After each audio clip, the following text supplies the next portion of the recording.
আসসালামু আলাইকুম বন্ধুরা, আমি আজকে নিয়ে আসছি পাঙ্গাস মাছ। আর পাঙ্গাস মাছ কীভাবে প্রসেস করলাম সেটা আপনাদেরকে দেখাচ্ছি। দেখেন, আমি প্রত্যেকটা মাছের এভাবে করে চামড়া ফেলে দিয়েছি।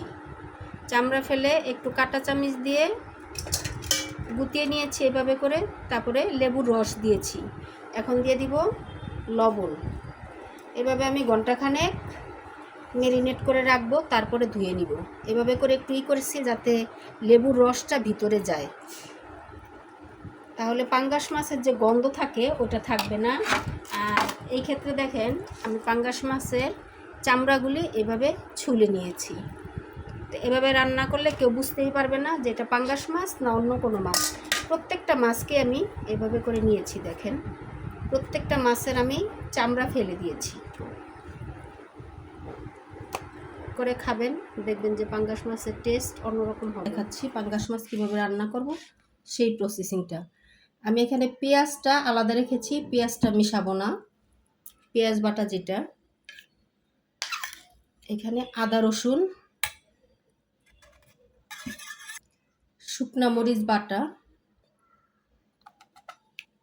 আর কাঁচামরিচ অনেক ঝাল।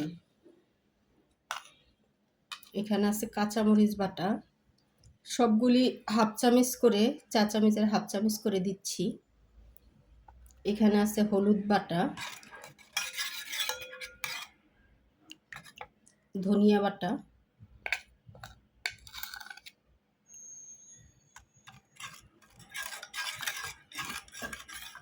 মশলাগুলো গুলানোর কাজ শেষ। এখন আসেন পাঙ্গাস মাছ ভুনা করি। দেখেছিলেন যে আপনারা কিভাবে আমি পাঙ্গাস মাছটা পরিষ্কার করেছি। লবণ আর লেবু দিয়ে প্রায় 1 ঘন্টার মতো ভিজিয়ে রেখেছিলাম। বিসমিল্লাহ। তারপরে ভালো করে ধুয়ে নিয়েছি দেখেন। আর ভিতরে কাঁটা চামচ দিয়ে ছিদ্র ছিদ্র করে করে লেবু আর লবণ দিয়ে 1 ঘন্টার মতো ভিজিয়ে রেখেছিলাম। তারপরে ধুয়ে নিয়েছি। এখন রান্না করব। দিয়ে দিচ্ছি তেল। বিসমিল্লাহ। পেঁয়াজ বাটা,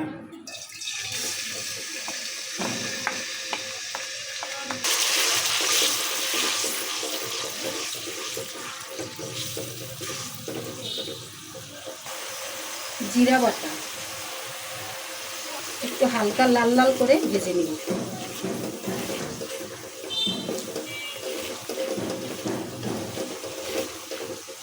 পেঁয়াজ ভাজা হয়ে গেছে। এখন আগে থাকতে যে মশলাটা গুলিয়ে রেখেছিলাম দিয়ে দিচ্ছি মশলা। বিসমিল্লাহ।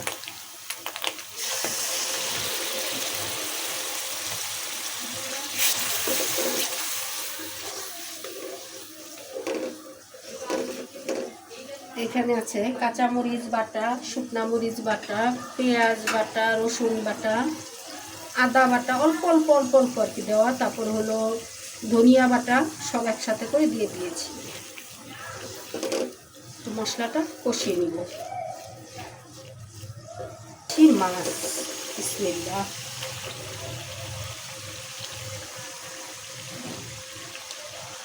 আমি কাঁচা মাছ রান্না করছি, আপনারা ইচ্ছা করলে ভেজে নেবেন।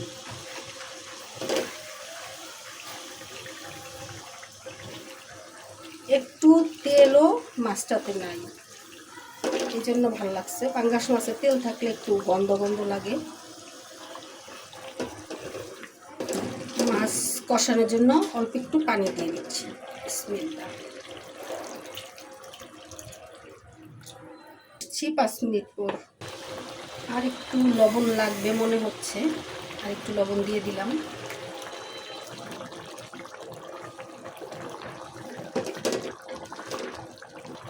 এখন একটু জিরা ভাজা দেব। দিচ্ছি ভাজা জিরার গুঁড়া, দিয়ে দিচ্ছি কয়েকটা কাঁচামরিচ। শেষ করছি মাছ ভুনা। ভিডিওটা দেখার জন্য সবাইকে অনেক ধন্যবাদ। আর এভাবে পাঙ্গাস মাছ রান্না করলে পাঙ্গাস মাছের কোনো যে নিজস্ব একটা স্মেল আছে ওইটা থাকবে না, আর কেউ বুঝবেও না যে এটা পাঙ্গাস মাছ না অন্য কোনো মাছ। তো সবাইকে অনেক ধন্যবাদ। ভালো থাকেন। আল্লাহ হাফেজ।